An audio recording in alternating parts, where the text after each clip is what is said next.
I'm here today to celebrate World AIDS Day, which is celebrated every year on the 1st of December.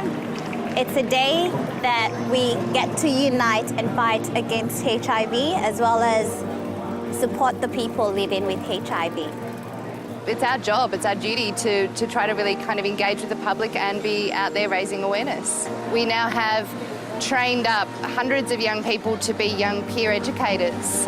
What that means really is we're making sure they've got the knowledge, the tools and the skills to go out and to educate their peers around HIV and sexual health awareness. The idea of having peer educators for sexual health, kind of talking about their experiences and relating it back to how you feel at that certain point in your life, is a really good one, mostly because having someone your own age telling you about their own experience and like telling you how to be safe in that way, I think is a lot more relevant, and I think young people will probably pay heed to it a lot more. So what we really aim to do is have young people come in like as an older brother or sister sort of figure, and make an environment where the students feel comfortable really opening up and asking questions and having a giggle sometimes, but not feeling too embarrassed about any questions that they might have.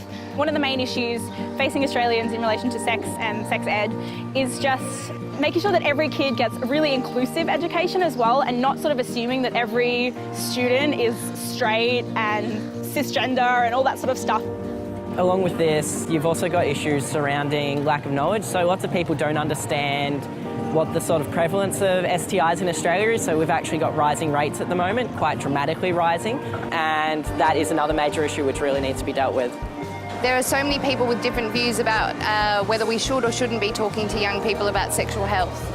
And I think the only real answer we can give there is the evidence shows that when you provide young people with comprehensive information from a young age, and you incrementally build on that as they're developing and growing and becoming, from children into adolescence and into their young adulthood, that is the best thing you can do if you care about the sexual health and well-being of young people. I just really wish that there wasn't such a stigma around it, and I think my main message would be that education is the key, and that we really need to get rid of the stigma by just talking about HIV/AIDS.